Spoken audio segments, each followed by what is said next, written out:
आप देख रहे हैं आपका अपना सिटी चैनल।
जाना देसा हो ओ मैं ना पड़े सालू ते कजो जाना देसा हो ओ थारा गया जो किया ओ कुत्ते तेरा पासा हो ओ कुत्ते तेरा पासा हो ओ कुत्ते तेरा पासा हो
मैं सभी लोग जो पीछे खड़े हैं निवेदन करता हूं कि वो अपना स्थान ग्रहण करें।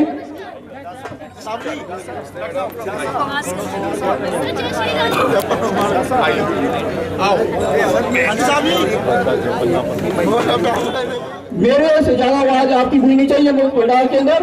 दोनों हाथ जोड़ के बोलेंगे, हमारे लोकप्रिय पूर्व रहे मुख्यमंत्री श्री जयराम ठाकुर जी हमारे बीच में पहुंच चुके हैं। आप सभी ने तो हाथ जोड़ के उनका स्वागत करना है। जयराम जी को जय श्री राम, जयराम जी को जय श्री राम, भारद्वाज जी को जय श्री राम, भारद्वाज जी को जय श्री राम। अब की बार लोकप्रिय विधायक डलहौजी विधानसभा श्री जनकराज जी, विधायक भरमौर विधानसभा हमारे बीच में आए हुए विक्रम जरियाल जी, पूर्व विधायक भटियार, साथ में हमारे साथ आए हुए हमारे जिला अध्यक्ष श्री धीरज नरियाल जी, हमारे बीच में भाई विशाल निहारिया जी, पूर्व विधायक धर्मशाला। मैं आप सभी का यहाँ पहुँचने पे हार्दिक स्वागत करता हूँ। मैं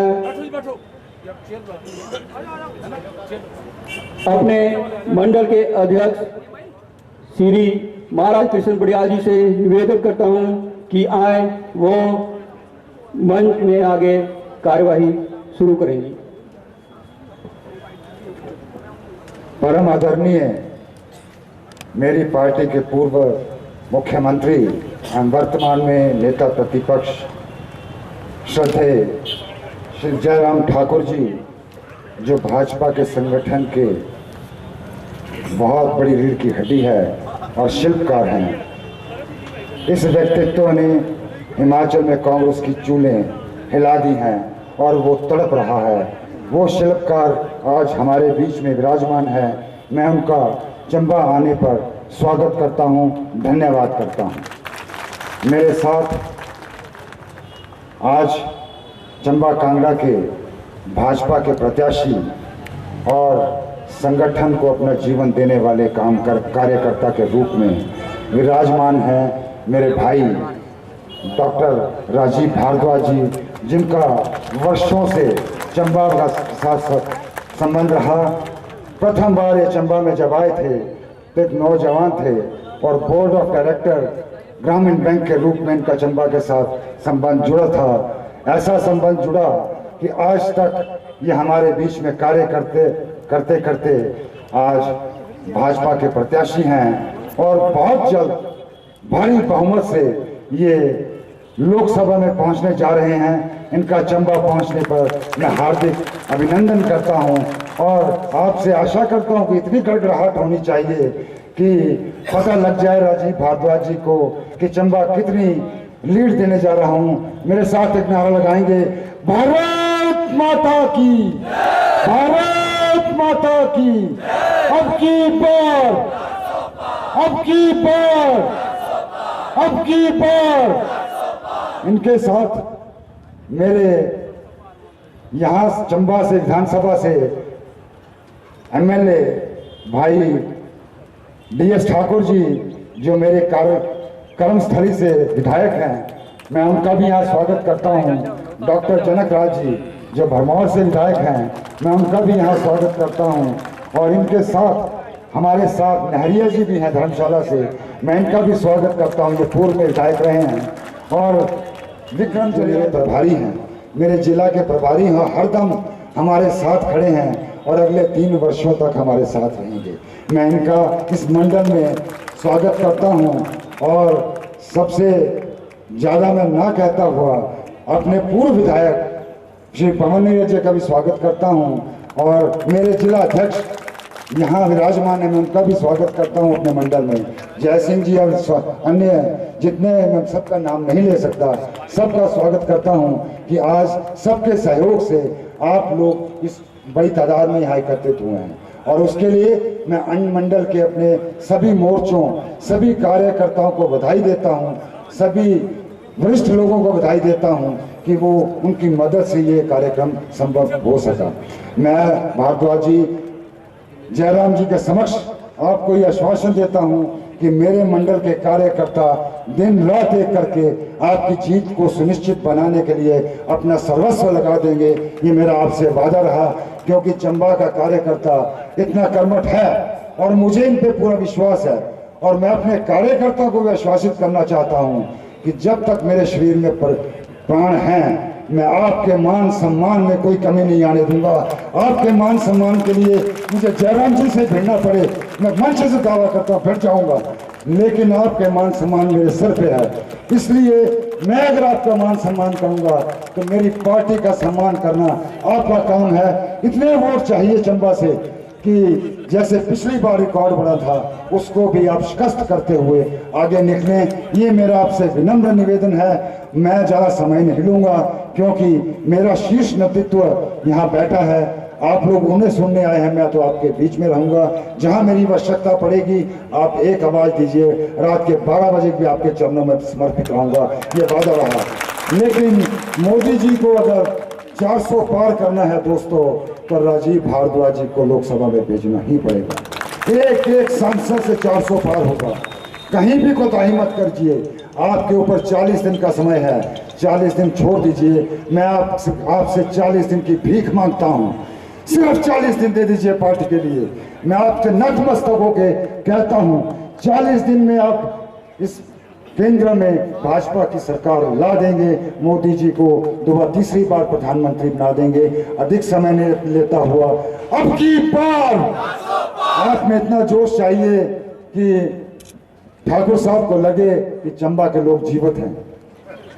मैं स्पष्ट बोल रहा हूँ कि हमारे, मैं वो कहावत नहीं दोहराना चाहता कि हम कौन सा पानी पीते हैं, इसलिए कह रहा हूँ जय श्री राम, जय श्री राम। धन्यवाद सर।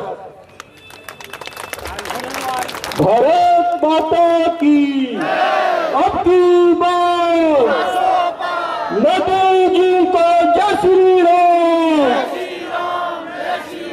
मोदी जी को जय श्री राम। राजीव भारद्वाज जी आप आगे बढ़ो, राजीव भारद्वाज जी आप आगे बढ़ो। जयराम जी को जय श्री राम, जय श्री राम, जय श्री राम। मैं हमारे बीच में पूर्व में रहे प्रत्याशी श्रीमती नीलम मेयर जी से निवेदन करता हूँ।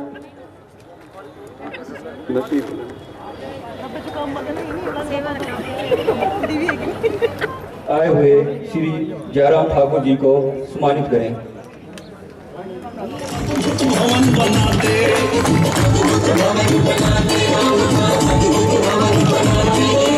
बाबा साहेब भीमराव का पंचतीर्थ तलवाते, बाबा विश्वनाथ की शोभा दुनिया को। अब मैं हमारे मंडल अध्यक्ष श्री महाराज की संपड़िया जी से भी निवेदन करता हूं कि वो राजीव भारद्वाज जी को सम्मानित करें।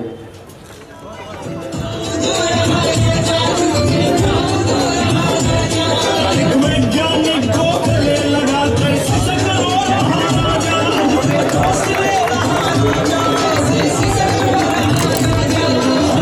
देखा हमने देखा फिकीर को भारत भाग्य सजाता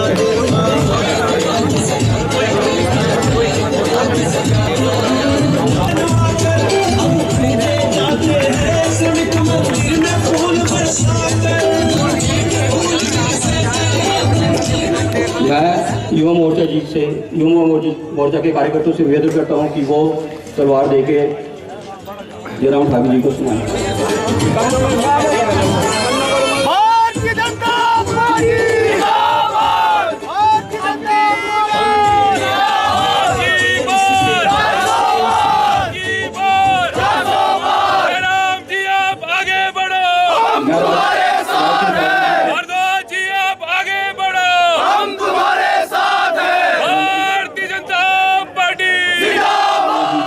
करता हूं कि वो आए और हिमाचल प्रदेश के पूर्व मुख्यमंत्री व नेता प्रतिपक्ष आदरणीय जयराम ठाकुर जी, कांगड़ा चंबा लोकसभा प्रत्याशी श्री राजीव भारद्वाज जी, विधायक ढलौजी विधानसभा क्षेत्र DS ठाकुर जी, विधायक भरमौर विधानसभा क्षेत्र डॉक्टर जनक राज जी,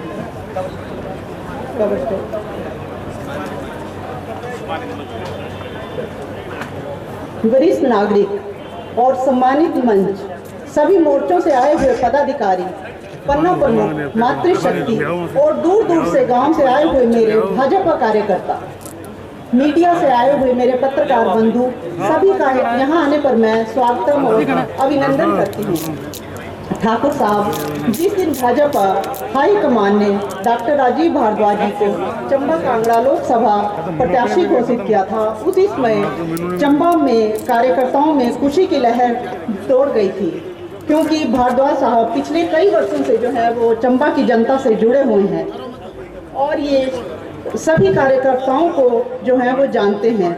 मैं भाजपा शीर्ष नेतृत्व का भी धन्यवाद करती हूँ कि उन्होंने राजीव भारद्वाज जैसे कर्मठ नेता को चंबा का प्रत्याशी बनाया।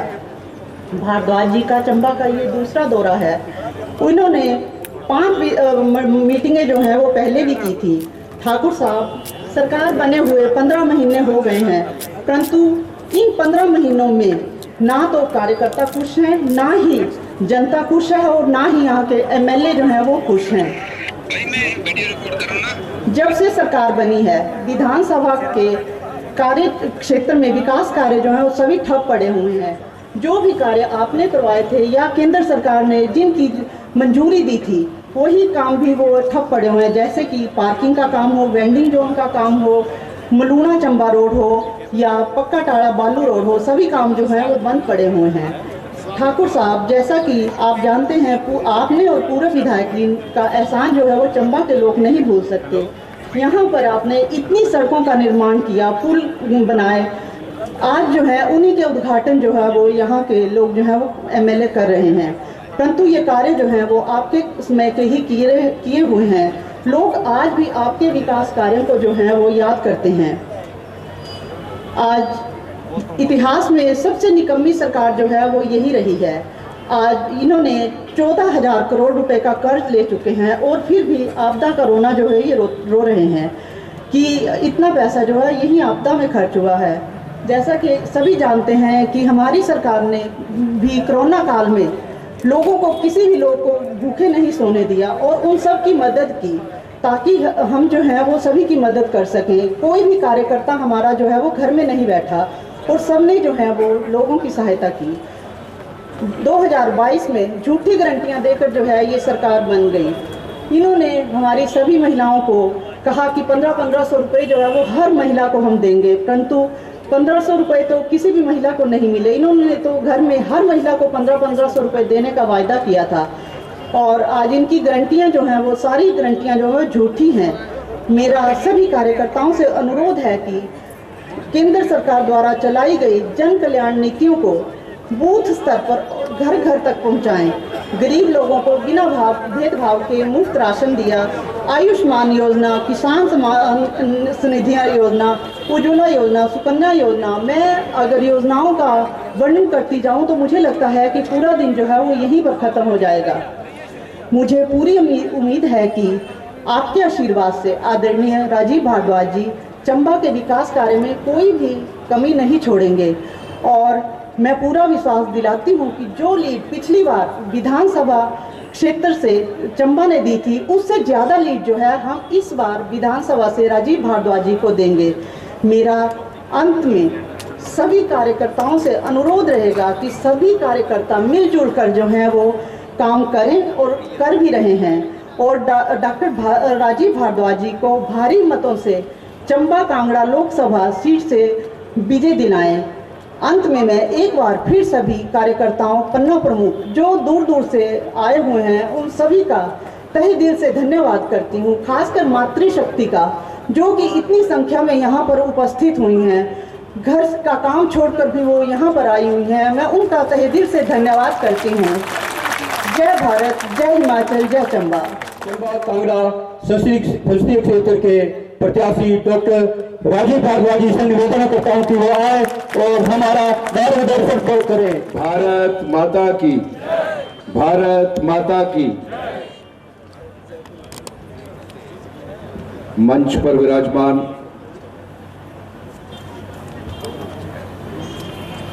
लगातार 6वीं बार अपनी विधानसभा से चुनकर आए और जिनकी जीत का मार्जिन हर चुनाव में बढ़ता ही जाता है, और इस बार रिकॉर्ड मतों से हिमाचल प्रदेश में न भूतो भविष्यति तो यही तोड़ेंगे, 38,000 मतों से जीतकर जनमानस का समर्थन लेकर विधानसभा में पहुंचे हमारे प्रदेश के पूर्व मुख्यमंत्री, हिमाचल प्रदेश के जननायक श्रद्धेय जयराम ठाकुर जी, जिला के अध्यक्ष भाई धीरू जी, मंडल के अध्यक्ष महाराज किशन पडियाल जी, यहां के प्रभारी पूर्व विधायक भाई अर्जुन ठाकुर जी,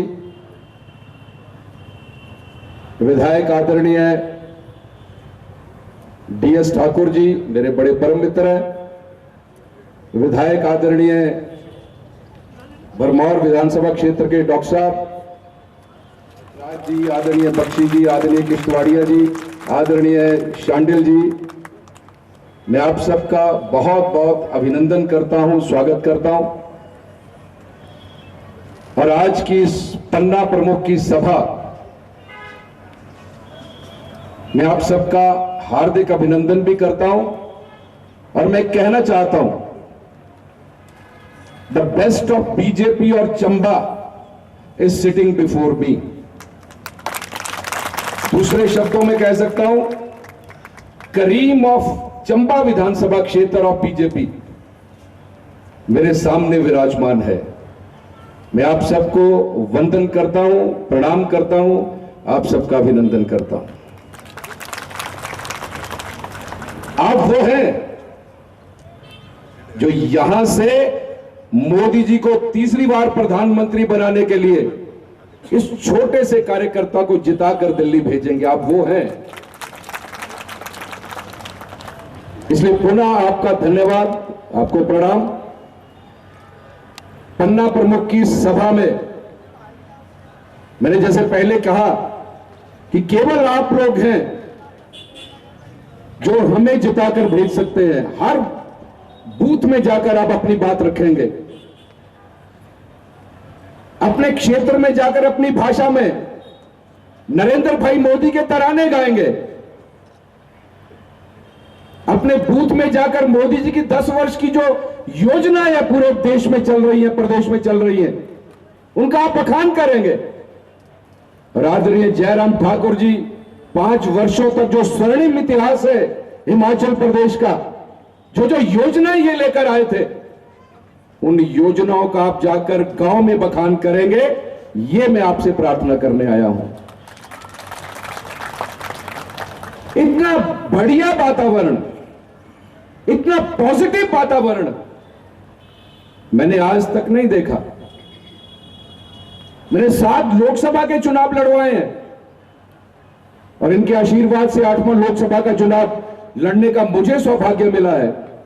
इतना बढ़िया वातावरण, इतना पॉजिटिव वातावरण मैंने आज तक नहीं देखा, मैंने आज तक नहीं देखा।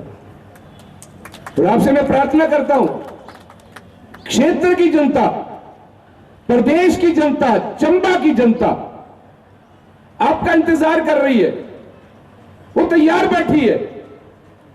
कब भारतीय जनता पार्टी का कार्यकर्ता आएगा और मुझे न्योता देगा और मैं चलकर मोदी जी के तराने गाता हुआ 1 तारीख को कमल के बटन का निशान के बटन दबाकर मैं उनको आशीर्वाद दूंगा। जनता इंतजार कर रही है और ये काम केवल आप कर सकते हैं। इतना स्वर्णिम इतिहास है हमारे पास, मोदी जी की 10 वर्ष का रिकॉर्ड और आगे 25 वर्ष की योजना। आने वाले समय में भारत कैसा होगा, आने वाले समय में हिमाचल कैसा होगा, आने वाले समय में कांगड़ा चंबा लोकसभा कैसा होगा, यह इतिहास है हमारे पास, ये रिकॉर्ड है हमारे पास, और आने वाले 25 वर्षों की योजनाएं हमारे पास है। तो इतना बढ़िया वातावरण, इतना बढ़िया माहौल पहले मैंने कभी नहीं देखा। जनमानस आपका इंतजार कर रहा है, केवल आपका इंतजार कर रहा है।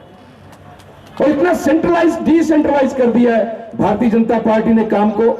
केवल आपके जिम्मे एक पन्ना है, एक पन्ना आपके जिम्मे है, उस पन्ने में 30 वोटर है। उन 30 वोटर की एक पन्ना प्रमुख ने चिंता करनी है, जो आप लोग बैठे हैं।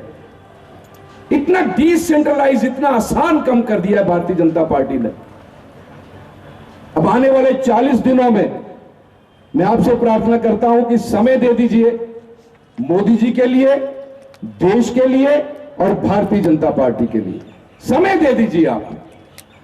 और यदि आप ऐसा करते हैं तो आदरणीय जयराम ठाकुर जी, मैं आपको विश्वास दिलाता हूं कि इस बार कांगड़ा चंबा का जनमानस, कांगड़ा चंबा का जो कार्यकर्ता है, जो हमारे भगवान है, वो इतने उत्साहित हैं, इतने उत्साहित हैं कि आने वाले समय में कांगड़ा चंबा लोकसभा इतिहास रचने जा रहा है, इतिहास रचने जा रहा है। ये मैं आपको आदरणीय जयराम जी विश्वास दिलाता हूं। भारतीय जनता पार्टी का एक इतिहास है और उसके पीछे कारण है, उसके पीछे सबसे बड़ा कारण है मोदी जी की विश्वसनीयता, मोदी जी की क्रेडिबिलिटी, मोदी जी की विश्व व्यापक छवि। ये सबसे बड़ा कारण है। इसलिए तो समाज का हर वर्ग, चाहे वो युवा है, चाहे वो महिला है, चाहे वो हमारे आदरणीय बुजुर्ग हैं, चाहे वो हमारे जितने समाज के हिस्से हैं, सभी चाहते हैं कि मोदी जी तीसरी बार इस देश के प्रधानमंत्री बने, तीसरी बार इस देश के प्रधानमंत्री बने। रिजल्ट तो 4 तारीख को आएगा, लेकिन मैं पूरे विश्वास से कह सकता हूं कि मैं आज भी सामने दीवार पर लिखी हुई इबारत पढ़ सकता हूं, और ये लिखा है कि मोदी जी तीसरी बार इस देश के प्रधानमंत्री बनने जा रहे हैं, देश के प्रधानमंत्री। उसके पीछे बड़ा कारण, मोदी जी ने आपसे वादा किया था जब देश के पहली बार प्रधानमंत्री बने थे, कहा था कि ऐ मेरे देशवासियों, मेरी सरकार गांव और गरीब के प्रति समर्पित सरकार होगी। यह वादा किया था उन्होंने। आज 10 वर्ष हो गए, आप उनकी कोई योजना उठाकर देख लीजिए, कोई योजना उठाकर देख लीजिए। हर योजना की आप समीक्षा करें, हर योजना का आप चिंतन मनन मंथन करें, तो आप ये पाओगे कि हर योजना की विकास की गंगा गांव और गरीब की झोंपड़ी में जाकर समाप्त होती है, गांव और गरीब की झोंपड़ी में जाकर समाप्त होती है। ये मोदी जी का व्यक्तित्व है, ऐसे हमारे मोदी जी हैं। और मैं तो ये कहना चाहता हूं कि जहां ये हमारे विपक्ष के नेता, बड़े बड़े नेता सोचना बंद कर देते हैं, मोदी जी वहां से सोचना शुरू करते हैं। ऐसा व्यक्तित्व मोदी जी का, इसीलिए सब चाहते हैं कि मोदी जी इस देश के प्रधानमंत्री बने। पर मोदी जी कैसे प्रधानमंत्री बनेंगे? मोदी जी यहां डायरेक्ट चुनाव नहीं है, यहां प्रेसिडेंशियल फॉर्म ऑफ गवर्नमेंट नहीं है, यहां तो 272 मैजिक फिगर है लोकसभा का। जिस दल के 272 सांसद होंगे उस दल का प्रधानमंत्री बनेगा। जब ये मोदी का सिपाही, एक छोटा सा कार्यकर्ता जिसको पार्टी के नेतृत्व ने चुनाव लड़ने का आदेश किया है, जब जीतकर कांगड़ा चंबा से दिल्ली जाएगा, तब मोदी जी तीसरी बार इस देश के प्रधानमंत्री बनेंगे, तीसरी बार इस देश के प्रधानमंत्री बनेंगे। एक तरफ मोदी जी और दूसरी तरफ ये जो हमारी कांग्रेस की मोतियों वाली सरकार चली है आजकल हिमाचल प्रदेश में, झूठी गारंटियां देकर आ गए, सबको बरगलाया, झूठ बोला। ऐसी स्थिति बन गई है हिमाचल प्रदेश की। महिलाएं इंतजार कर रही है 1500 रुपए का, नौजवान इंतजार कर रहा है हर साल 1 लाख की नौकरी उनको मिल जाए, यह गारंटी थी। जनमानस इंतजार कर रहा है 300 यूनिट बिजली फ्री मिल जाए। जयराम ठाकुर जी ने 125 यूनिट बिजली फ्री दी थी हिमाचल की जनता जनार्दन को, उसको समाप्त कर दिया, उसको समाप्त कर दिया। और सुखू जी, आपका व्यवस्था परिवर्तन बड़ा कमाल है। 22 पैसे पर यूनिट बिजली महंगी कर दी। 300 यूनिट तो क्या देना था, 125 यूनिट जो जादनी जयराम जी दे रहे थे उसको समाप्त किया और 22 पैसे पर यूनिट रेट बढ़ा दिया। यह स्थिति है, जनता इंतजार कर रही है, आए और वोट मांगने आए, पूछेंगे। हर विधानसभा क्षेत्र में कहा 2 super special day boarding school खोल दिए जाएंगे, जनता इंतजार कर रही है। और हिमाचल प्रदेश की जनता सुखू जी आपके जाने का भी इंतजार कर रही है। यह स्थिति है हिमाचल प्रदेश में, यह स्थिति है हिमाचल प्रदेश में। तो मैं अंत में केवल यह बात कहना चाहता हूं कि मैं आपका आशीर्वाद मांगने आया हूं, मैं आपकी शुभकामनाएं मांगने आया हूं, मैं आदरणीय बुजुर्गों का आशीर्वाद लेने आया हूं, अपनी बहनों माताओं का स्नेह लेने आया हूं और नौजवानों आपकी भड़कती भुजाओं की ऊर्जा मांगने आया हूं। प्रभु मुझे आशीर्वाद दे, प्रभु मुझे इतनी हिम्मत दे, अपने नेताओं के आशीर्वाद से इस लोकसभा क्षेत्र में सदा सदा के लिए आपके चरणों में समर्पित हो जाऊंगा, सदा सदा के लिए आपके चरणों में समर्पित हो जाऊंगा।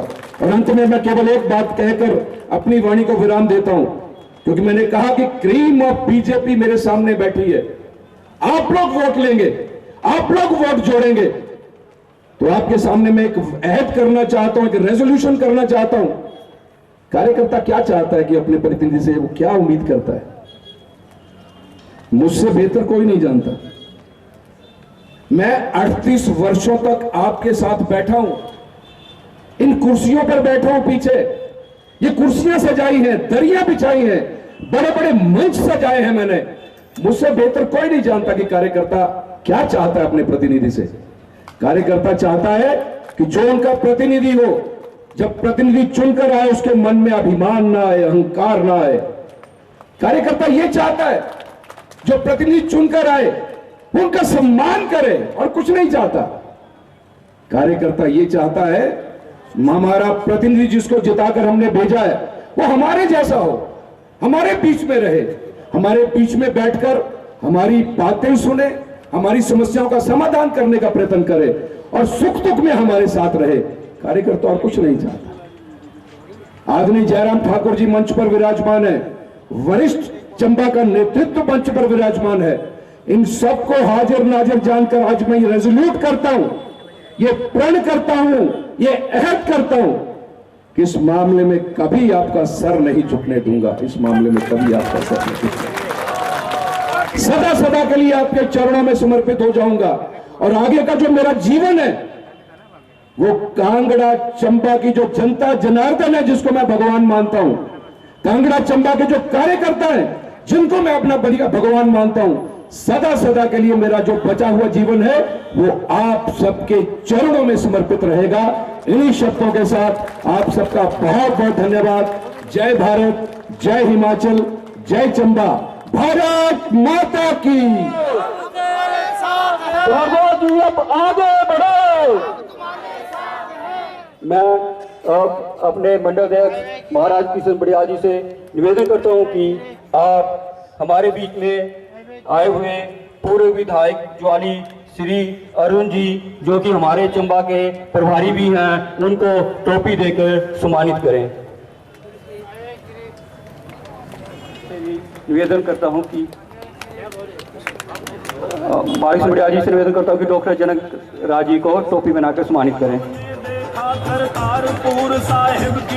बड़ियाल जी से जो हमारे बीच में आए विधायक डलोजी डी.आर. ठाकुर जी को भी टोपी बनाकर स्वागत करें। उसके बाद विशाल नहरिया जी को,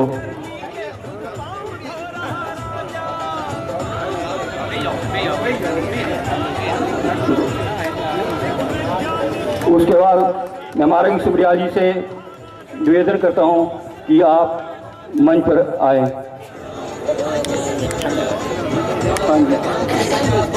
मेरा निवेदन रहेगा, भाजपा की रीढ़ की हड्डी और जनसंघ के संस्थापक समय से जो हमारे वरिष्ठ कार्यकर्ता हैं, या कुछ हमारे पूर्व में मंडल अध्यक्ष रहे हैं, जिन लोगों ने इस पार्टी को अपने खून से सींचा है, जल्दी से वो मंच पे आए। हमारे 92 साल के राजकुमार वैद्य जी इनकी उम्र 92 इयर्स है, लेकिन इज्जत और सम्मान जरूर दे सकते हैं। यही मेरी पार्टी की प्रथा है। सुरेश शर्मा जी,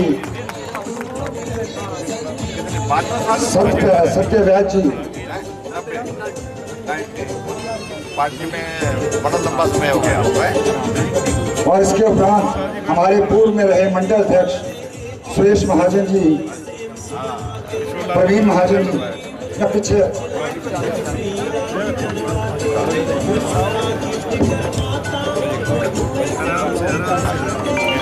सम्मानित करते हुए ये 1955 से जनसंघ के साथ जुड़े हुए हैं। खुशहाल बख्शी जी काफी समय से जुड़े हैं, ये एक एनजीओ लीडर भी रहे हैं।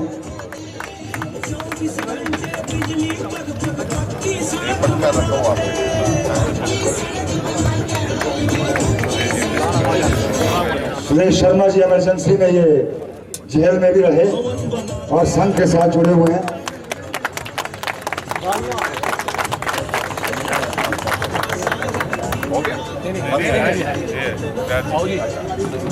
जी किस्टवाड़िया जी भी आ जाएं।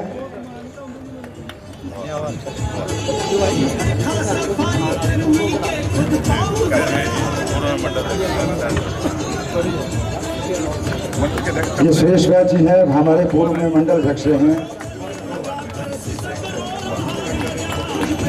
प्रवीण महाजन जी 2 बार चंबा शहरी मंडल के अध्यक्ष रह चुके हैं।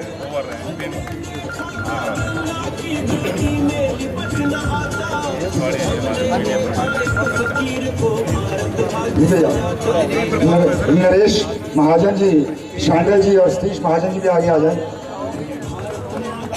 करमचंद जी और अमरनाथ जी और दूसरे में करमचंद जी, जल्दी से क्योंकि समय की कमी है। करमचंद शर्मा जी पूर्व में हमारे मंडल के महामंत्री रहे हैं, वो यहाँ बैठे हैं। मेरा उनसे निवेदन है कि उठ के आगे आए। करमचंद शर्मा जी पिपल वाले, फतेहपुर वाले, करमचंद जी ओड़ा वाले भी आ जाएं जल्दी से।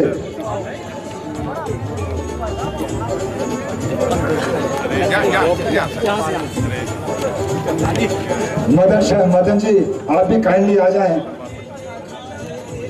और नरेश खन्ना जी से यहाँ पे गई।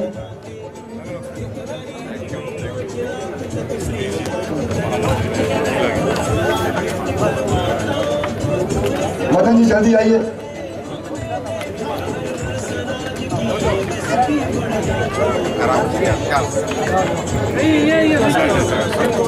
सर ये ईटीओ रिटायर्ड मदन लाल जी हैं और आज ये पार्टी ज्वाइन कर रहे हैं। मैं इनका पार्टी में स्वागत करता हूं। Excise and taxation commission department से ईटीओ रिटायर्ड मदन जी। ये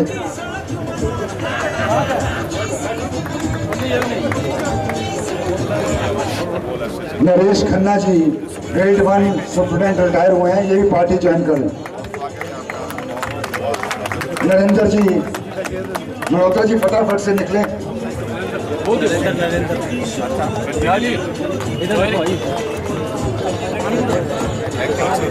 भारत माता की।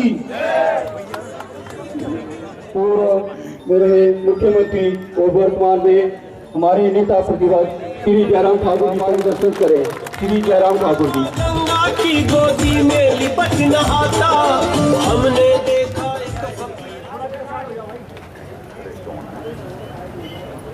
जय श्री राम, जय श्री राम, जय जय श्री राम।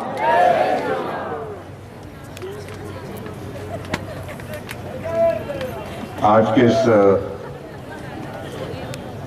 चंबा विधानसभा क्षेत्र के हमारे पन्ना प्रमुख के इस सम्मेलन में हमारे बीच में भारतीय जनता पार्टी के हमारे प्रदेश के उपाध्यक्ष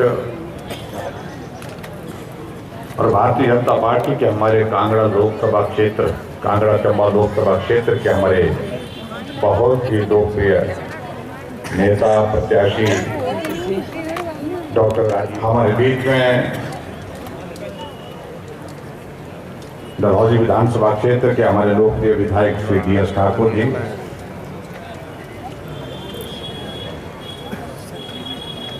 हमारे बीच में भरमौर विधानसभा क्षेत्र के हमारे लोकप्रिय विधायक डॉक्टर जनकराज जी, पूर्व में विधायक रहे श्री विक्रम जरयाल जी, पूर्व में विधायक रहे आपके यहीं से। पार्टी के हमारे जिला के सम्मानीय अध्यक्ष धीरज नरियाल जी, पार्टी के हमारे साथी श्री जय सिंह जी, महाराज कृष्ण जी,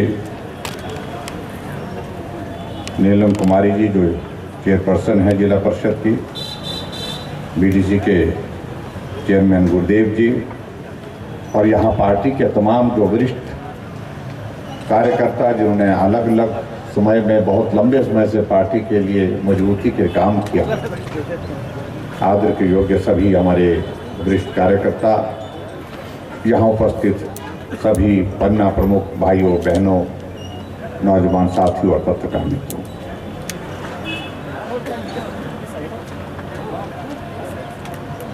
आज एक बार फिर से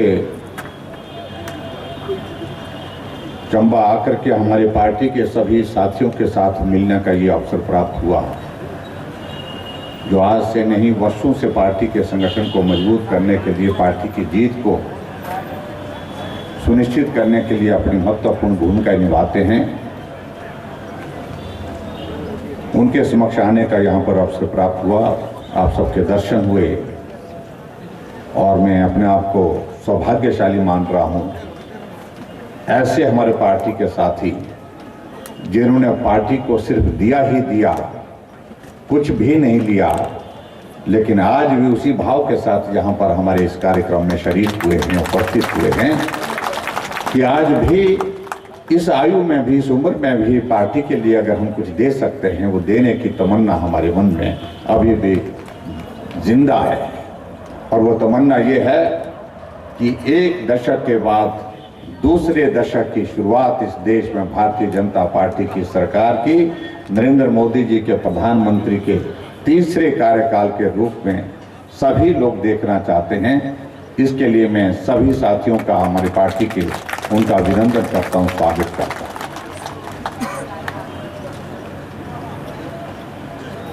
आज हनुमान जयंती भी है, इस अवसर पर भी आप सबको बहुत बहुत बधाई और शुभकामनाएं।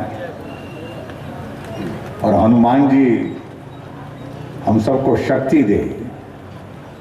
सबसे भरोसे का भगवान रामचंद्र जी की सेना में कोई था तो वो हनुमान था। और इसलिए आजकल राजनीति में तो इस सारी चीज को उस तरह से नहीं कहा जाता है, हनुमान किसी का राजनीति में होता नहीं है, लेकिन एक भाव वहां से व्यक्त होता है जिस भाव को आज भी हम स्मरण करते हैं।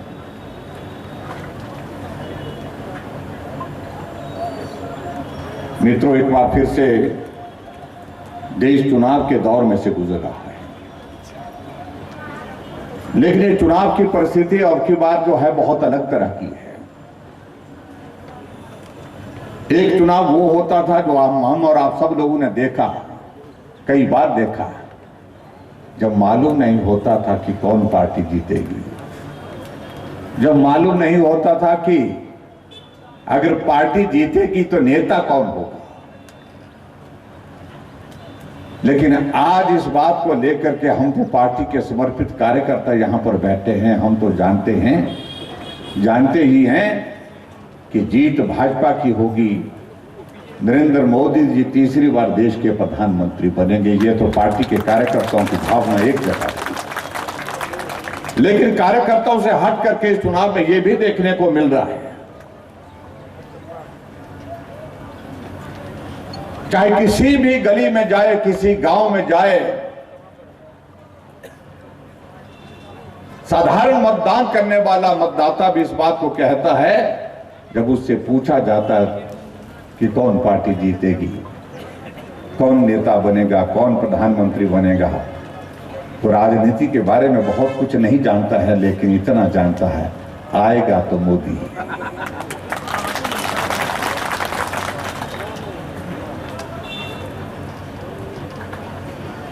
हम अभी राष्ट्रीय अधिवेशन में दिल्ली गए थे। आदरणीय प्रधानमंत्री नरेंद्र मोदी जी ने वहां पर अपने संबोधन में बात कही और उन्होंने कहा कि भरोसा किस कदर का हमारे नेतृत्व पर, हमारी पार्टी के ऊपर दुनिया का हो गया। हम लोकसभा के चुनाव में जा रहे हैं, लेकिन लोकसभा का चुनाव का परिणाम जून के महीने में आएगा। सरकार नई जून के महीने में बनेगी, लेकिन बहुत सारे दुनिया के देशों ने भारत के प्रधानमंत्री का दौरा अपने देशों में जुलाई का, अगस्त का, सितंबर का, अक्टूबर का तय करते। तो इसलिए मैं इस बात को इसलिए मैं कह रहा हूं, ये पार्टी के कार्यकर्ताओं की भावनाओं तक सीमित नहीं है और देश के मतदाताओं की भावनाओं तक सीमित नहीं है। ये पूरी दुनिया कह रही है आएंगे तो मोदी जी ही आएंगे। अगर चुनाव के बाद कोई सरकार बनेगी तो भाजपा और एनडीए की गठबंधन की बनेगी। अगर चुनाव के बाद कोई प्रधानमंत्री बनेगा तो नरेंद्र मोदी जी देश के प्रधानमंत्री बनेंगे। ये पूरी दुनिया के देशों में इस बात को लेकर के स्पष्टता है, कोई कंफ्यूजन नहीं है। और उस पार्टी के हम कार्यकर्ता हैं जिस पार्टी के नेता के लिए इस प्रकार का भरोसे का, विश्वास का एक वातावरण पूरी दुनिया में खड़ा हुआ है।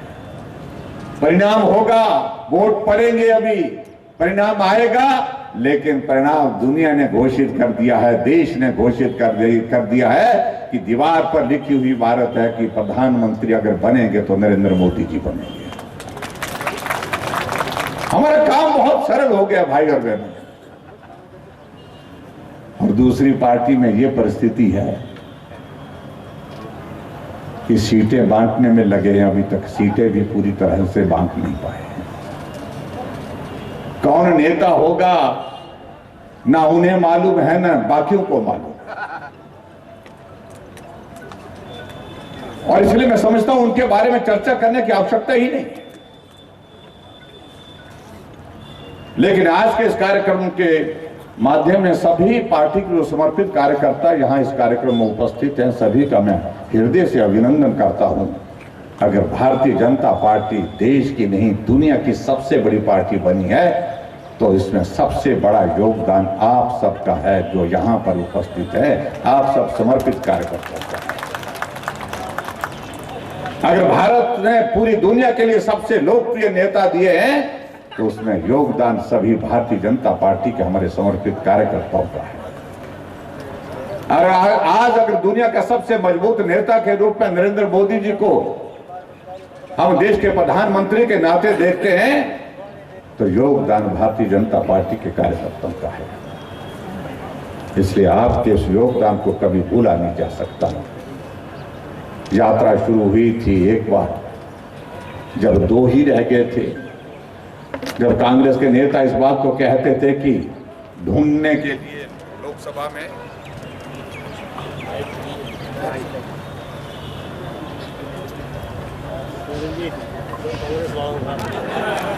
और जाति नहीं है ये, इसके पीछे भी योगदान कुछ लोगों का होता है। जब कुछ नहीं बचा तो तार काट दो, जब कुछ नहीं बचा तो फ्यूज उड़ा दो, जब कुछ नहीं बचा तो लाइट बंद कर दो। ये आवाज ऐसे ही बुलंद है, ये आवाज उनके रोकने से रुकने वाली नहीं है। भाई और बहनों में ये कहना चाहता हूं, मैं कह रहा था आप सबके बीच में आप सबका एक बहुत बड़ा योगदान उस दृष्टि से है। और यहां मुझसे पहले मुझे लगता है कि हमारे पार्टी के साथियों ने आप सबको जानकारी भी दी कि एक पन्ना प्रमुख के जिम्मे क्या है। आपके जिम्मे एक पेज, एक पन्ना जिसमें 30 मतदाता होते हैं। कितने अपने हैं, कितने दूसरी पार्टी के हैं, कितने तटस्थ हैं, कैसे उनको जोड़ सकते हैं, उन सारी चीजों के लिए आप सब लोगों को यहाँ समझाने की आवश्यकता नहीं है। आप सब इस काम को एक बार नहीं अनेकों बार कर चुके हैं। आज हिमाचल प्रदेश में कांग्रेस पार्टी की सरकार है और इस सरकार के 15 महीने का कार्यकाल पूरा हो गया। लेकिन मैं इतना जरूर कहना चाहता हूं कि 15 महीने की सरकार का जो हाल हुआ है वो हाल आज पूरी दुनिया जानती है कि सारी व्यवस्थाएं व्यवस्था परिवर्तन के नाम से तार तार हो गई।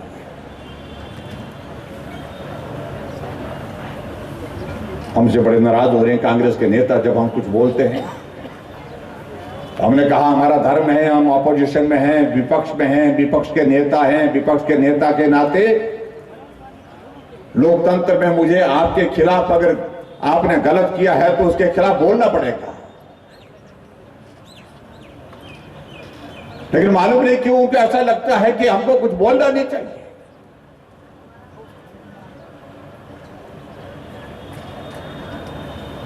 और हिमाचल प्रदेश में जो 15 महीने की सरकार का, मुझे लगता कि इससे पहले हमारे साथियों ने भी थोड़ा बहुत जिक्र किया होगा। आज तक के इतिहास की सबसे ऐसी सरकार जिसकी लोकप्रियता जो है वो धरातल में नहीं रसातल में चले गई है। कांग्रेस के विधायक कांग्रेस पार्टी छोड़ने के लिए विवश हो गए, कांग्रेस के नेता कांग्रेस पार्टी छोड़ने के लिए विवश हो गए। और इसमें चंबा वाले तो बहुत फायदे में रहे भाई। और की मैं बधाई देना चाहता हूं कि राज्यसभा की एक सीट का चुनाव था और भाई हर्ष महाजन जी को हमने जहां से, जो यहीं से विधानसभा क्षेत्र से विधायक रहे हैं, मंत्री रहे हैं, हमारी पार्टी में आए हैं, उनको चुनाव के लिए खड़ा किया। कांग्रेस के नेता कहने लगे क्यों मजाक कर रहे हो, कुछ नहीं होने वाला। हमने कहा कुछ नहीं होने वाला तो आप चिंतित क्यों हैं, परेशान क्यों हैं? ज्यादा से ज्यादा फर्क होगा तो 1 वोट का फर्क होगा, 2 वोट का फर्क होगा, इससे ज्यादा कुछ नहीं होगा। और हमें कहने लगे आप कितने हैं? हमने कहा हम तो 25 हैं, जितने हैं उतने हैं। बोलते हम कितने हैं मालूम है? हमने कहा कितने हैं? हम तो 40 + 3 43 हैं। कहां पहुंचोगे, कैसे पहुंचेगे? हमने कहा वक्त पहुंचा देता है, चिंता मत करिए। हमने कुछ नहीं किया। जो बातें कह रहे हैं, जो आरोप लगा रहे हैं, वो सारी फ्रस्ट्रेशन है। वो जो एक तरह की, जिसको बोल सकते हैं, जिसको जो परेशान हो करके अपनी भड़ास निकाल रहे हैं कांग्रेस के नेता। लेकिन हकीकत यह है कि वो विधायक बोलते रहे, चिल्लाते रहे, कहते रहे बात सुनो, हमारी बात मानो। नहीं मानी गई। कांग्रेस पार्टी की अध्यक्षा भी इस बात को कहने लगी कि काम नहीं हुए, ना कार्यकर्ताओं के, ना नेताओं के, ना लोगों के काम हुए। लोगों के बीच में वोट मांगने के लिए जाएंगे कैसे? और उन्हें ऐलान कर दिया कि मैं चुनाव नहीं लड़ूंगा। हमने तो कुछ नहीं किया। कांग्रेस के मंत्रिमंडल से त्याग पत्र दे करके बैठे। इसमें भी हमारा योगदान है क्या? कांग्रेस का मंत्रिमंडल की बैठक से रोते रोते, आंसू बहाते बहाते बाहर निकल रहे हैं। इसमें भी हम दोषी हैं क्या? क्या इतना भी अनुभव नहीं सत्ता का, जो है ये सुख की सरकार का, सत्ता का जो असर इस कदर हो गया दिल और दिमाग पर कि किसी को समझने की आवश्यकता ही महसूस नहीं। और आखिरकार एक दिन आया, जिस दिन आया कि राज्यसभा का वोट पड़ना था, उन 6 विधायकों ने कांग्रेस पार्टी के बैठ करके तय किया कि हो गया, बहुत हो गया, अब आगे बढ़ना चाहिए। और उन्होंने चोरी छुपे वोट नहीं दिया भारतीय जनता पार्टी को। राज्यसभा के चुनाव के लिए मतदान केंद्र पर पोलिंग बूथ जो था वहां पर विधानसभा में, वहां कांग्रेस का पोलिंग एजेंट जो था, ऑथराइज एजेंट था, उसको दिखा करके वोट डाला। भाई ये लो, 14 महीने में आपने ये कमाया है। 6 विधायक कांग्रेस पार्टी के, 3 निर्दलीय विधायकों ने वोट भारतीय जनता पार्टी को डाला और वो 43 से 34 हो गए, हम 25 से 34 हो गए।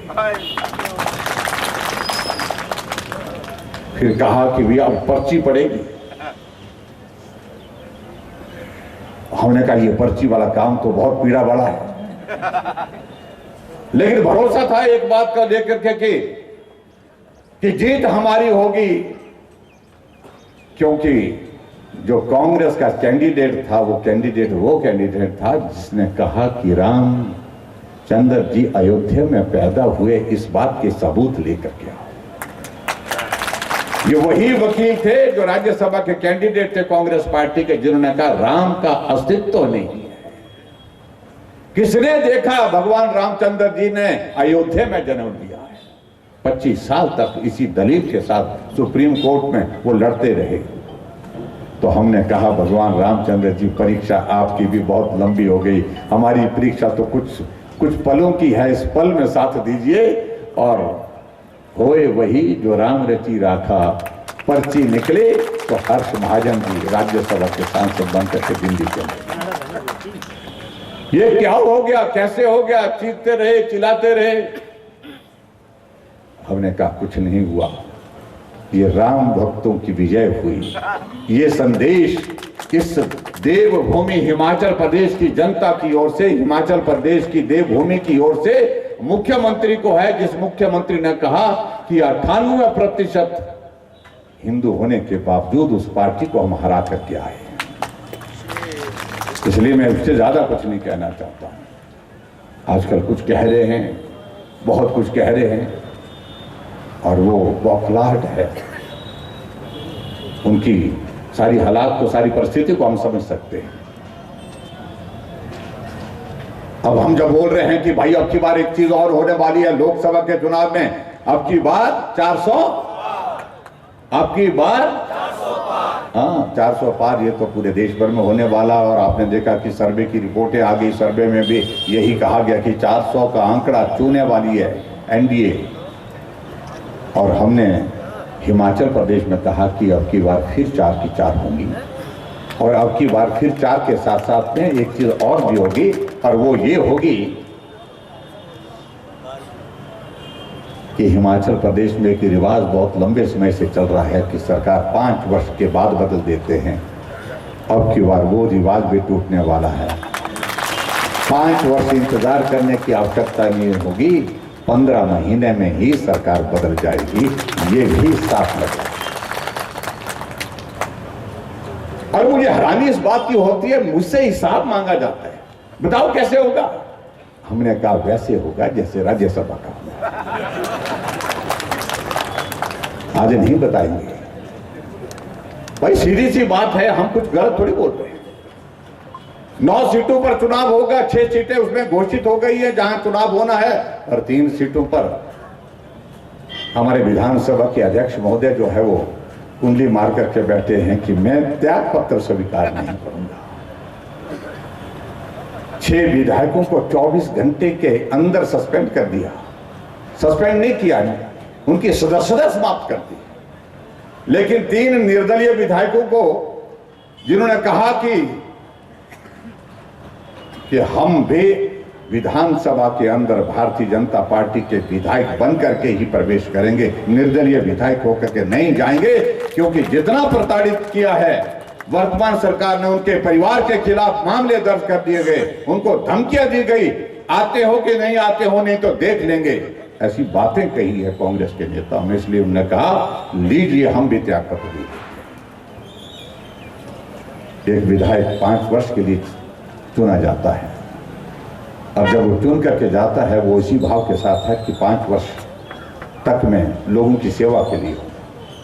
लेकिन ऐसे हालात क्यों पैदा हो गए कि चुने हुए विधायकों को के ऊपर इस प्रकार से आपने हालात पैदा कर दिया सरकार ने उनके खिलाफ, कि उनको 14 महीने के बाद उन्होंने कहा कि हम त्याग पत्र दे देते हैं, विधानसभा के अंदर फिर से चुन करके आएंगे और भारतीय जनता पार्टी के टिकट पर चुन के आएंगे, मोदी जी को मजबूत करने के लिए जीत करके आएंगे, भाजपा की सरकार बनाने के लिए जीत करके आएंगे।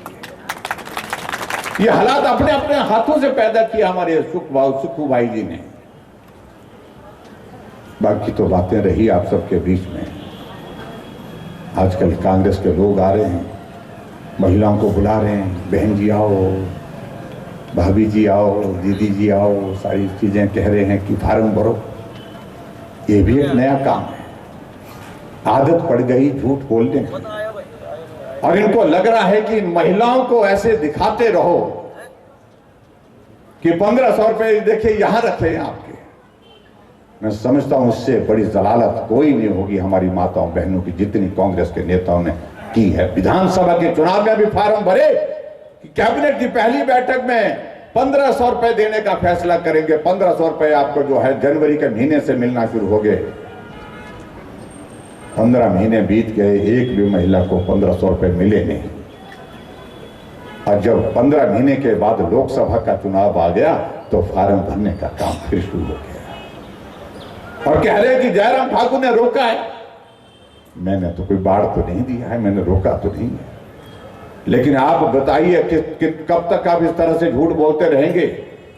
आने वाले समय में कोई और चुनाव आएगा, फिर कहेंगे कि आओ फार्म भरते हैं। क्या समझ रखा है हमारी माताओं बहनों कि लालच के बलबूते इनको आप हर बार इस प्रकार से धोखा दे करके ठगने की कोशिश करेंगे? क्या हमारी माता बहनें आपके इस प्रलोभन में हमेशा ही आपके कहने पर चलती रहेंगी? यह संभव नहीं। माताओं बहनों ने कह दिया, वो दौर बीत गया। अगर देना था तो पहली बार आपने जो वादा किया था 15 महीने में आप दे सकते थे। अब आपके ऊपर भरोसा नहीं, भरोसे की बात नहीं। अब की बार हम ही तय कर देंगे कि हम हिमाचल प्रदेश में किसको वोट देंगे, किसको नहीं देंगे। कितनी बार दलील करेंगे? और दूसरी तरफ आप याद करिए, जो भारतीय जनता पार्टी की हमारी सरकार है, हमने कोई गारंटी नहीं दी थी, लेकिन बिना गारंटी के हमने माताओं बहनों के लिए आने जाने का किराया 50% किया, आधा किया। गारंटी नहीं दी थी, वादा नहीं किया था, लिख करके नहीं दिया था, इस तरह से फार्म नहीं भरा था। बिना फार्म के हमने आधी किराए की हमने बात कही और उसको पूरा किया। हमने हिमाचल में गारंटी नहीं दी थी कि हर घर में गैस का चूल्हा पहुंचाया जाएगा। बिना गारंटी के, बिना वादे के, बिना फार्म भरे हमने हर घर में गैस का चूल्हा पहुंचाया। उज्ज्वला योजना और उज्ज्वला योजना के साथ साथ में गृहिणी सुविधा योजना के अंतर्गत हमने गारंटी नहीं दी थी कि हिमाचल प्रदेश का हर गरीब आदमी के लिए 5 लाख रुपए का हेल्थ कवर देंगे। बिना गारंटी के, बिना फार्म भरे हमने उनके 5-5 लाख रुपए का हेल्थ कवर उनको दिया। और आज हालात ये हैं, 300 करोड़ रुपए की देनदारी हो गई।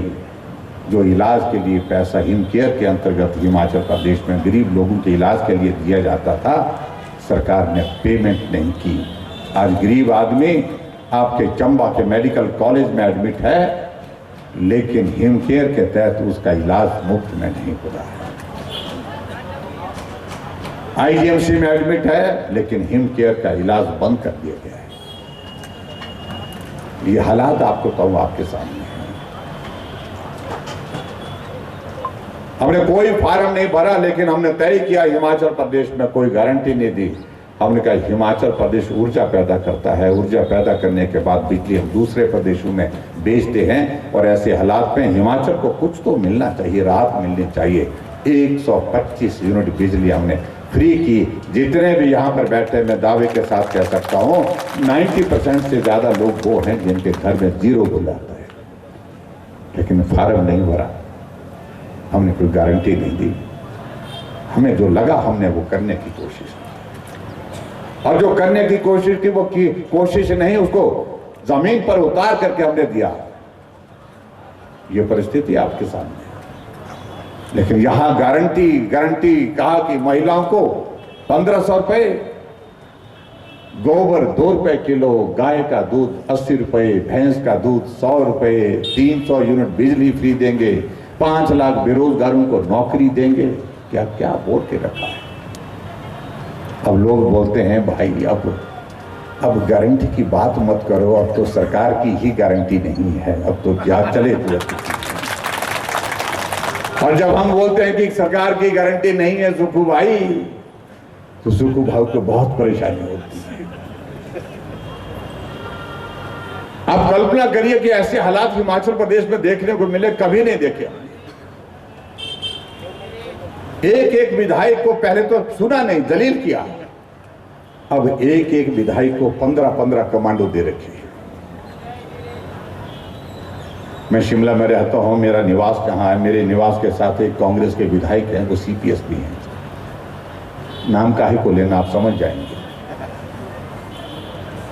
मैं एक दिन शाम को जब पहुंचा तो देखा कि बहुत सारी पुलिस वहां पर आए। देखने मैंने अपने साथ में जो अपने कर्मचारी थे उनको पूछा कि ये पुलिस वाले क्यों आए? बोलते ये साहब की सुरक्षा के लिए आए। हमने कहा हमारे लिए क्या? बोलते नहीं नहीं, वो तो सामने वाले के लिए। मैंने कहा इनको क्या हुआ? सुरक्षा इसलिए दी कि कहीं चले ना जाए, और ऊपर से रात को 4-4 बार वो सायरन वाली गाड़ी आती है, लाल नीली वाली बत्ती वाली गाड़ी आती है, और वहां पूछती है, वहां पर जो सुरक्षा में लगा के रखे हैं, लोग लगा के रखते हैं, उनको पूछते हैं भाई है ना? 4-4 बार पूछ रहे हैं। फिर सुखू भाई को संदेश करते हैं, साहब अभी तो यही है।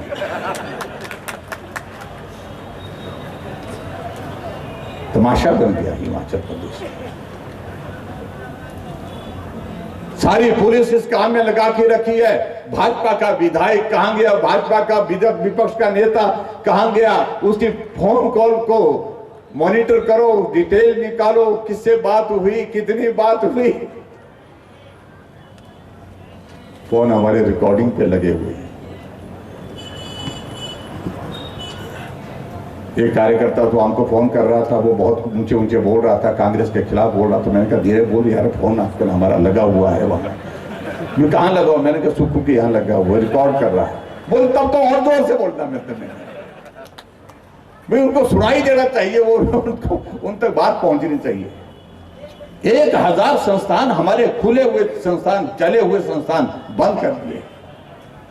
आपके इस विधानसभा क्षेत्र के अंतर्गत हमने एक जगह सब तहसील दी थी, एक जगह हमने ITI दी थी, सॉरी IPS का सब डिवीजन दिया था। IPS का सब डिवीजन साथ मरेडी में दिया था। क्या है वो आज की तारीख में? SDO में भेज दिया था, लेकिन बंद कर दिया। सुखू भाई जी को बंद करने में मजा आता है, आनंद आता है। सब तहसील दी हमने साहू में, वो भी बंद कर दी। एक ऐसा जिला चंबा जो हमारा एस्पिरेशनल डिस्ट्रिक्ट है, जहां बहुत काम करने की आवश्यकता है, जहां ऐसे कुछ संस्थान खोलने की आवश्यकता है, वहां पर भी बंद कर दिए।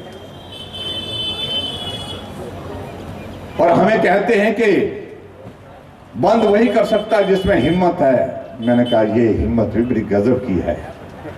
काम करने की हिम्मत नहीं है, लेकिन बंद करने की हिम्मत को हिम्मत कहते हैं। ये भी लाजवाब चीज है, आज से पहले कभी देखा नहीं हमने।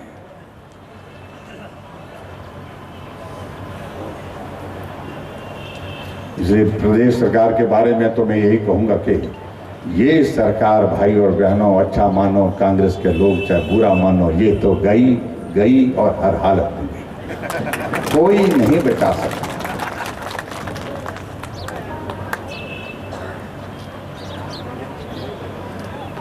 और मैं इस बात को दावे के साथ कह सकता हूं, इसलिए नहीं क्योंकि ये सरकार बची कहां है।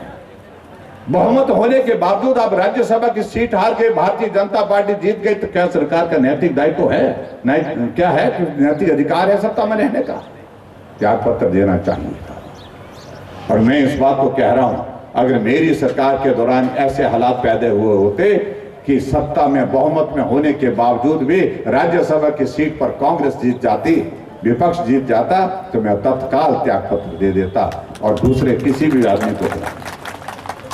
आपके नेतृत्व में विश्वास ही नहीं रहा है।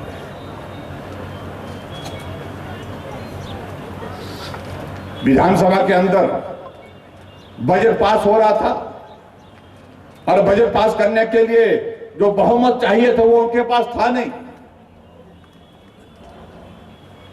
और यहां के ही हमारे विधानसभा अध्यक्ष महोदय की बहुत कृपा हुई।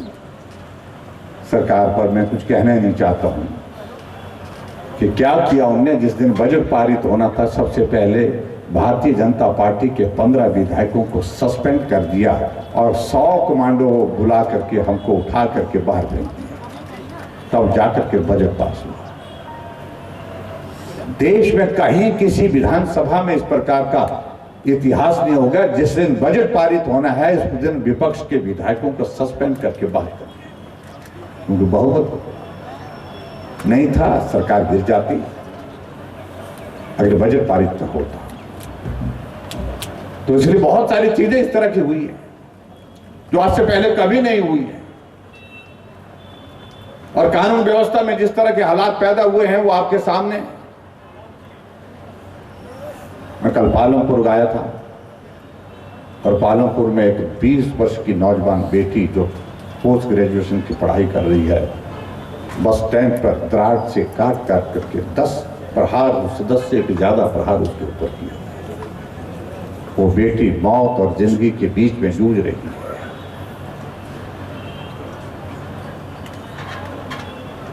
मैंने उनके पिता से बात की जो पीजीआई में थे साहब ने, उनके परिवार वालों को गांव में उनके घर में मिलने के लिए गया, और मुझे हैरानी हुई इस बात को लेकर के जब मुख्यमंत्री बयान दे रहे हैं कि कारणों का पता करना पड़ेगा, उस लड़के ने क्यों किया।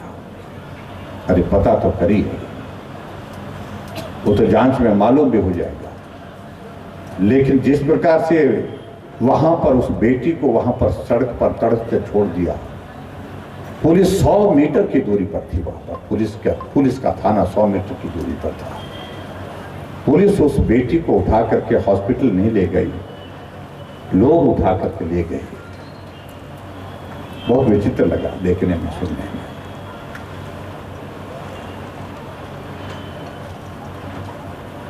और हम ये कह रहे हैं कि कानून व्यवस्था तो बिल्कुल सही है, और कल ही उसके बाद दूसरे घटना जो है, कुछ दिन पहले एक और घटना घटित हुआ सूला विधानसभा क्षेत्र में। 50 वर्ष की एक महिला के लिए, महिला का जो है जो पेपर कटर होता है उससे गला ही काट करके उसकी हत्या करके नाले में फेंक रखा था।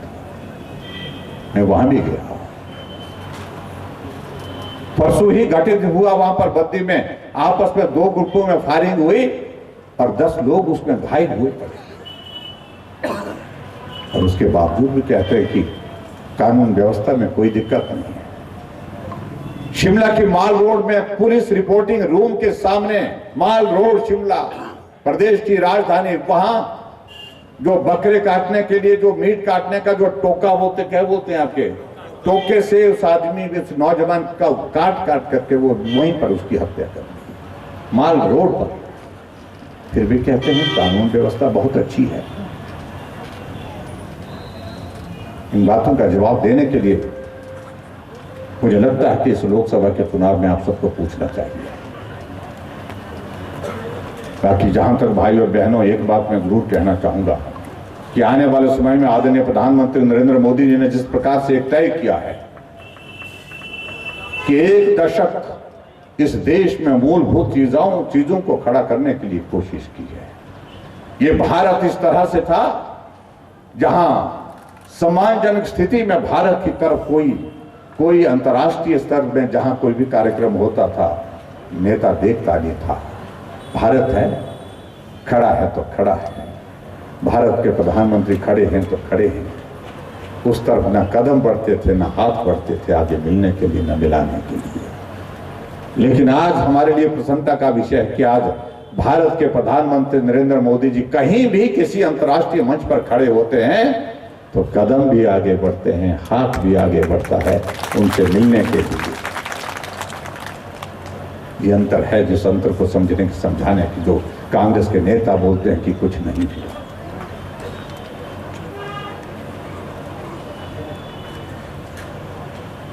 आज हमारे लिए प्रसन्नता का विषय है कि भारत जहां 10वें नंबर पर अंतर्राष्ट्रीय स्तर पर जो इवैल्यूएशन होती है, कैलकुलेशन होती है कि आर्थिक दृष्टि से भारत की क्या स्थिति है, और दुनिया की अर्थव्यवस्था के रूप में भारत जो है 2014 से पहले 10वें स्थान पर था, आज 5वें स्थान पर है। और प्रधानमंत्री नरेंद्र मोदी जी ने कहा है 2029 तक हम इसको 3रे स्थान पर लेकर के खड़ा करेंगे। और मोदी जी की बात का भरोसा है लोगों को, यानी कि मोदी जी की गारंटी का मतलब है काम पूरा होने की गारंटी। ये अंतर है जिसको समझने की आवश्यकता है।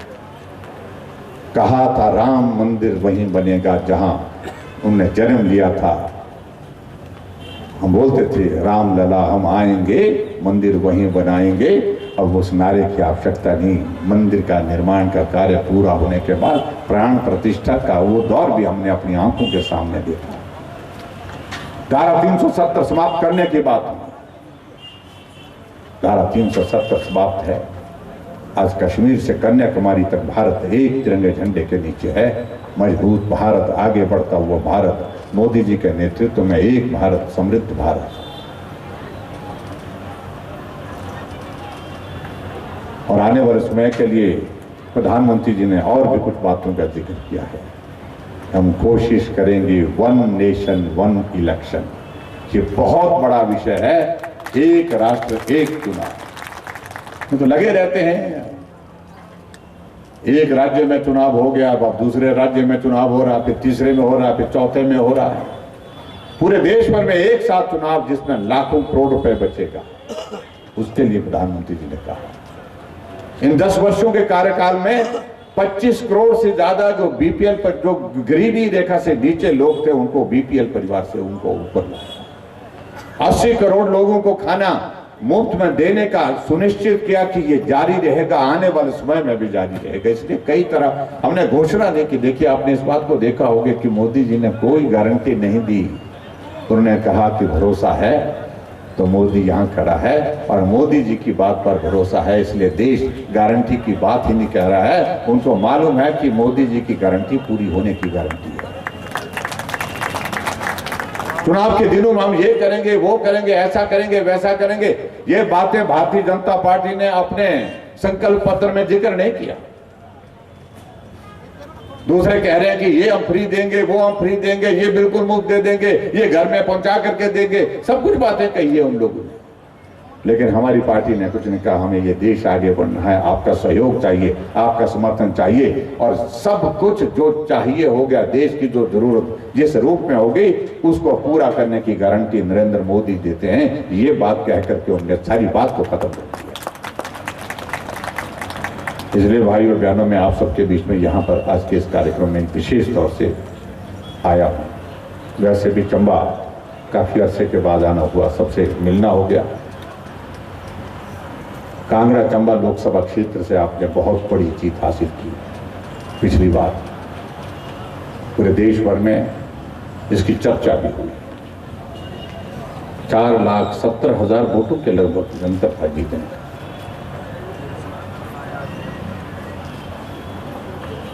और पिछली बार कांग्रेस कहती थी कि हम सरकार बनाएंगे, और अब की बार कांग्रेस इस बात को सरकार बनाएगी,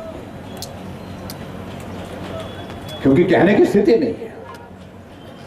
और जब हालात ऐसे हैं कि देश में भाजपा की सरकार बन रही है, नरेंद्र मोदी जी प्रधानमंत्री बनने वाले हैं, तो कांगड़ा चंबा की इस लोकसभा सीट से हमारी पार्टी के एक समर्पित कार्यकर्ता डॉक्टर राजीव भारद्वाज आपके बीच में हैं। मैं आप सबसे इस बात के लिए निवेदन करने के लिए आया हूं। जनसभा में आकर के बातें करेंगे, लेकिन आप सब पार्टी के हमारे साथी हैं। क्या पिछला जो टारगेट था, उस टारगेट को हम पूरा करेंगे। मेरा आप सबसे निवेदन है कि हम उस टारगेट को पूरा करें और उससे आगे बढ़ करके काम करने की कोशिश करें। उसके लिए हम काम करें। हमारे कैंडिडेट चारों लोकसभा क्षेत्र के लिए घोषित है, हम वोट मांग रहे हैं। हमारे कैंडिडेट डॉक्टर राजीव भारद्वाज ने चंबा, कांगड़ा सभी विधानसभा क्षेत्र का दौरा कर लिया। सबका हो गया ना, पूरा दौरा हो गया, एक बार का दौरा हो गया, दूसरा दौरा चल रहा है। अभी कांग्रेस पार्टी में अभी तक बहुत बड़ा वो चल रहा है, चिंतन चल रहा है, मंथन चल रहा है। कभी किसी का नाम आगे होता है, कभी किसी का नाम होता है, किसी का नाम होता है, तो किसी ने लिख करके ही चिट्ठी भेज दी कि मेहरबानी करके मुझे बलि का बकरा मत बना।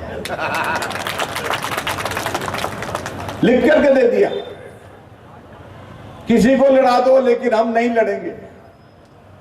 नहीं तो क्या होता है, चुनाव में टिकट के लिए तो मारामारी होती है कि मुझे चाहिए, मुझे चाहिए, मुझे दीजिए, मुझे दीजिए। ऐसा दौर देख रहे हैं जहां बोल रहे हैं कि नहीं चाहिए, किसी सूरत नहीं चाहिए, मेरे को कुछ नहीं चाहिए, लेकिन टिकट तो बिल्कुल ही नहीं चाहिए बोलते। इसका मतलब क्या है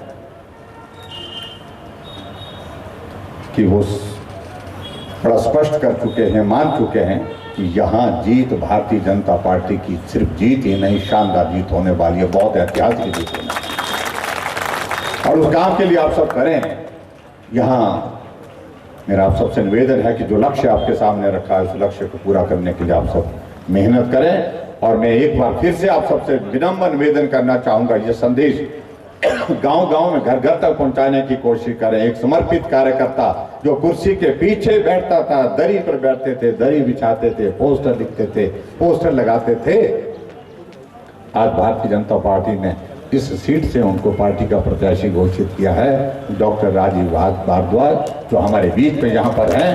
और आपका आशीर्वाद है, क्या बोलते हैं, एलोपैथी तो ऊपर से ही थोड़ा करते हैं, बोलते हैं ना, क्या बोलते हैं कि अगर बीमारी को जड़ से उखाड़ना है तो आयुर्वेदा सबसे बेहतरीन है, तो बेहतरीन इलाज होगा हमारे उन मित्रों का।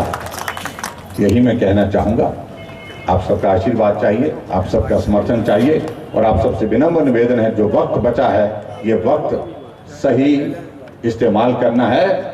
और जिस तरह से मोदी जी ने कहा है, यही वक्त है, सही वक्त है, और इस वक्त में आप बिल्कुल ना चूकें। डॉक्टर भारद्वाज जी को यहाँ से भारी बहुमत से जिता करके लोकसभा भेजें। और लोकसभा जाने के पश्चात नरेंद्र मोदी जी को आपका आशीर्वाद निश्चित रूप से डॉक्टर भारद्वाज के सांसद बनाने के साथ पहुंचेगा और हमारे देश के यशस्वी प्रधानमंत्री, तीसरी बार देश के प्रधानमंत्री बनेंगे। और उसके लिए आप सबकी शुभकामनाएं लेकर के हम जा रहे हैं, आप सबका आशीर्वाद लेकर के जा रहे हैं। इतनी बात कहते हुए आप सब आज के इस कार्यक्रम में यहाँ उपस्थित हुए, आप सबका बहुत बहुत धन्यवाद। नमस्कार, जय हिंद, जय श्री राम। मुख्यमंत्री नेता प्रतिपक्ष आदरणीय श्री जयराम ठाकुर जी, कांगड़ा चंबा लोकसभा प्रत्याशी श्री राजीव भारद्वाज जी और सम्मानित मंच। ठाकुर साहब 2024 का जो साल है, ये चंबे दे पूरे चंबे जिले वास्ते बड़े ऐतिहासिक है। दो MP मिलने का सोए, एक तो हो राज्यसभा का MP मिली है हर्ष महाजन जी, और एक मारे जेते राजीव भारद्वाज जी। और राजीव भारद्वाज जी का मैं सीरीस मित्र का बड़ा धन्यवाद करता। एक इन्होंने जमीन के कने जुड़े हुए व्यक्ति जो टिकट दी इन्होंने। राजीव भारद्वाज दूसरा दौर है। अबे मैं राजीव भारद्वाज का बैठे, मेरे तुम्हारा प्रोग्राम क्या है, मैं सोचा मैं चली जाना होगा। बोले नहीं, मैं पिछली बारी बाजार किया था, अद्धा किता हो जाएगी, अब इसके बाद फ्री करना। तो तुम ये अंदाजा लगाओ कि हाले इन्होंने तुम जितने मर्जी पकड़ी सकते, दो दौर अंधेरा और जितने बात है इन्होंने तुम्हारी खिलासी नहीं छड़ी। इस वास्ते मेरे सारे का अनुरोध है कि हमारे ठाकुर साहब इतने बैठे, जितने काम चंबे वास्ते किए, मेरे ख्याल इन्होंने एक ऐतिहासिक काम है। जरा सब डिवीजन था, ये मेरे पूरे चंबे विधानसभा क्षेत्र में से अबे भी एक सब डिवीजन है सारा, एक तो शहर वास्ते है और एक पूरा जितने दृढ़ शुरू हुई केड़ी कुड़ी एक सब डिवीजन है।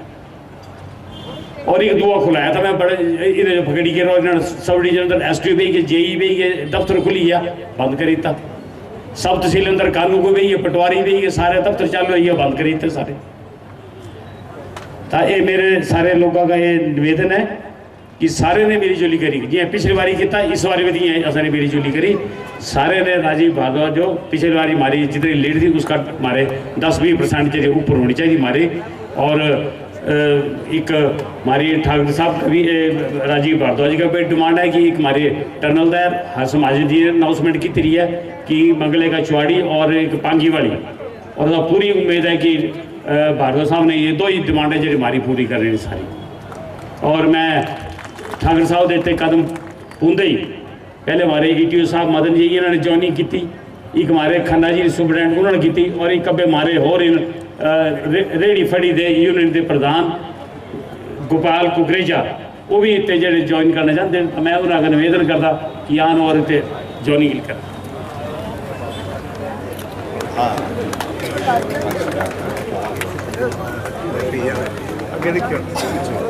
गोपाल भाई जो माहौल है वो एक तरफा है पूरे देश में, और मैं इस बात को ज़रूर कहना चाहूँगा कि आज मैं यहाँ चंबा यहाँ आया हूँ, और कांगड़ा चंबा लोकसभा क्षेत्र में भी भारतीय जनता पार्टी अब की बार बहुत बड़ी जीत यानी कि शानदार जीत यहाँ पर हासिल करने वाली है।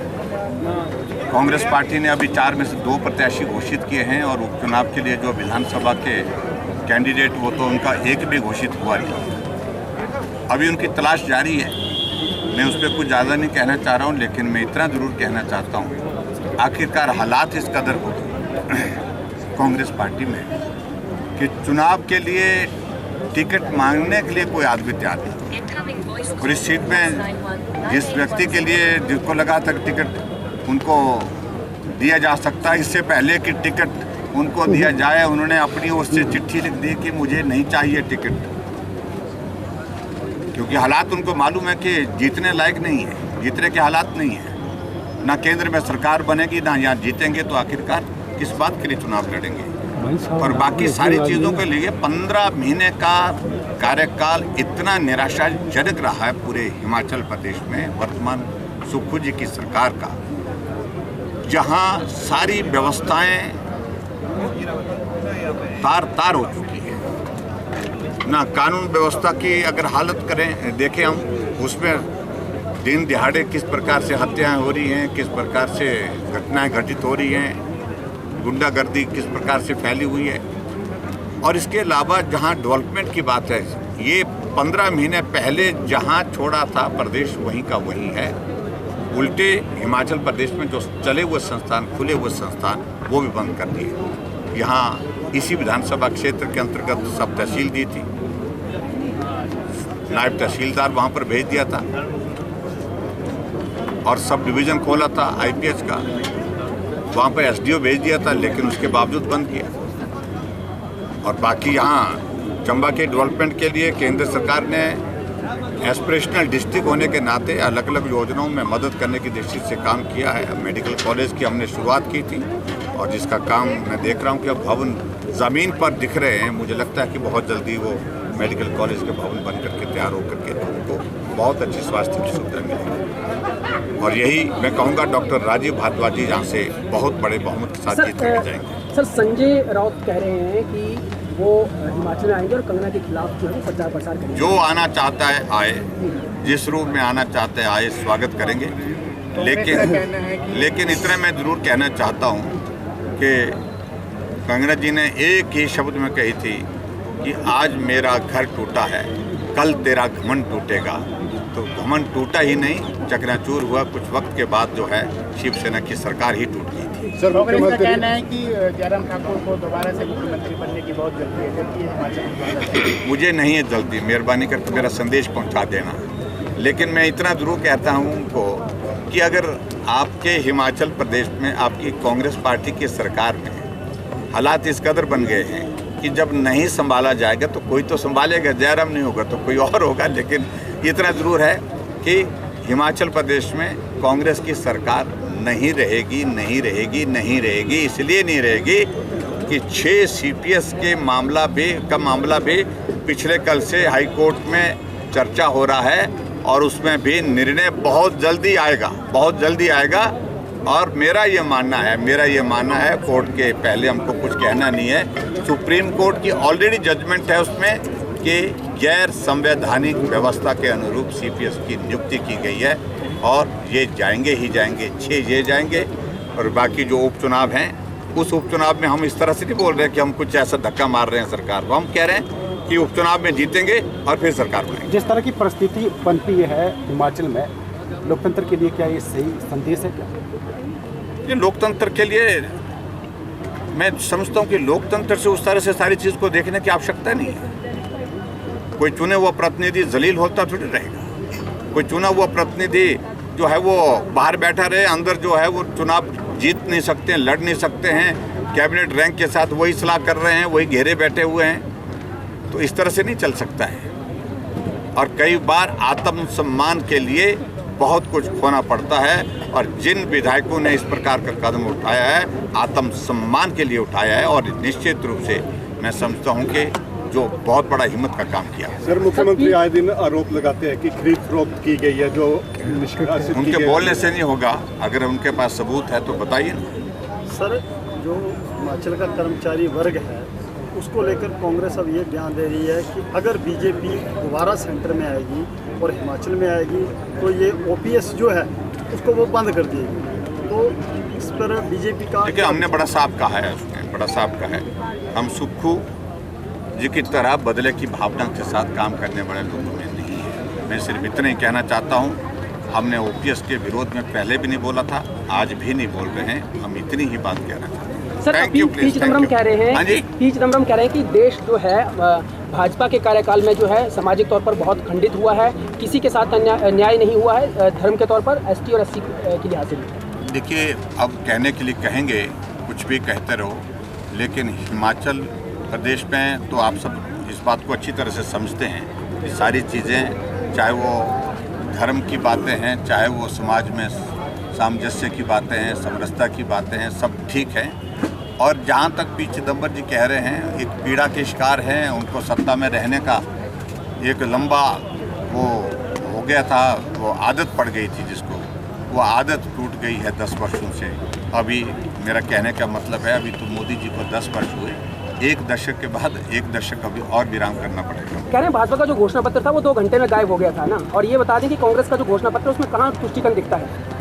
हर जगह दिखता है, हर बात को लेकर के दिखता है, जो जिस तरह की उनने गारंटी दे करके उनने, क्योंकि कांग्रेस का घोषणा पत्र का मतलब नहीं, हमने तो घोषणा पत्र जारी ही नहीं किया, उसको घोषणा पत्र नहीं कहा है, हमने संकल्प पत्र कहा है, विजन डॉक्यूमेंट, हम इस दिशा में आगे बढ़ेंगे, हमने इस तरह से बात कही है। कांग्रेस ने गारंटी दी है, गारंटी ना पूरी वहाँ हुई, ना राजस्थान में पूरी हुई, ना छत्तीसगढ़ में पूरी हुई जहाँ से शुरुआत हुई थी, ना हिमाचल में पूरी होगी, ना देश में पूरी होगी। और कांग्रेस से मैं इसी बात को पूछूं मैं अगर वो बहुत बड़ी बातें कह रहे हैं, तो पूरे केंद्र के उनके घोषणा पत्र में ओपीएस का जिक्र क्यों नहीं है कि देश में लागू करेंगे?